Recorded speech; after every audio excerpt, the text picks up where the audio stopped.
अस्सलाम वालेकुम उस्मान। कुरान मजीद के ज़माने नज़ूल के बारे में बात कर रहे हैं और साथ साथ एक नक्शा सा भी बनाते जा रहे हैं जिससे हमें अंदाज़ा हो रहा है कि कौन सी सूरत या सूरत का कौन सा हिस्सा अगर हमारे पास इंफॉर्मेशन है तो वो किस वक्त में हज़रत सल्लल्लाहु अलैहि वसल्लम पर नाजिल हुआ, उसकी वही हुई। तो साथ साथ एक नक्शा भी बनता जा रहा है और साथ साथ हमारी इंफॉर्मेशन बढ़ती जा रही है।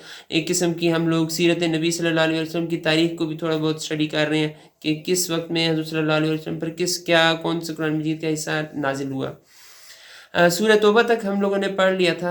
अब है सूरह यूनुस, सूरह नंबर 10 है। इसके बारे में मौलाना मदूदी लिखते हैं कि ये सूरह ज़माने क़याम मक्का के आखिरी दौर में नाजिल हुई होगी। ग़ालिबन जो इसका मज़मून है उसको देख के ये महसूस होता है कि मक्की दौर के आखिरी ज़माने के दौर की ये सूरत लगती है।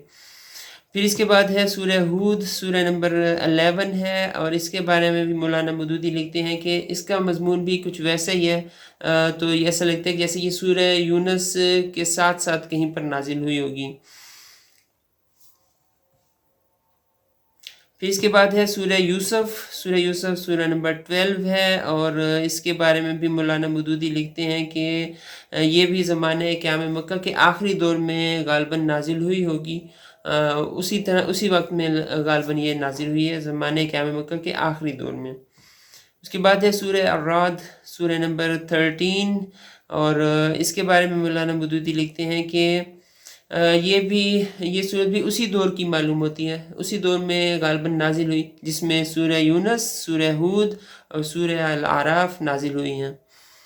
तो इसका भी ग़ालिबन मक्का के आखिरी दौर का लगता है कि उस वक़्त ये नाजिल हुई। और फिर है सूरह इब्राहीम, सूरह नंबर 14 है। इसके बारे में मौलाना मदूदी लिखते हैं कि ये भी इसका अंदाज़े बयान भी ऐसा है कि ये ऐसा लगता है कि मक्का के आखिरी दौर की सूरतों का जैसे है इसका बयान, अंदाज़े बयान। तो ये भी ग़ालिबन उसी वक्त ही नाजिल हुई और सूरह अर्राद के करीब का ज़माना लगता है, यानी ऐसा लगता है जैसे सूरह अर्राद के साथ साथ सूरह इब्राहीम भी नाजिल हुई है। तो ये था अब तक सूरह इब्राहीम तक, सूरह नंबर 14 तक और फिर इंशाल्लाह आगे चलते जाएंगे और कुरान मजीद का ज़माना नज़ूल जितना ज़्यादा डिटेल में हम लोग जा सकें।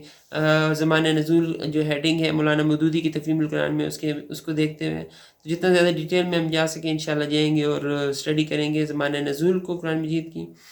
और आप लोगों से कहूँगा कि आप लोगों ने मुझे और मेरी फैमिली को दुआओं में याद रखना है इंशाल्लाह। और फिर से कि कोई अगर गलती होती है तो वो मुझे ज़रूर बताना है आपने, मैं कोशिश करूँगा उसको ठीक करूँ। और इसी तरह बंदा सीखता है, गलती करता है तो सीखता है और आगे बढ़ता है।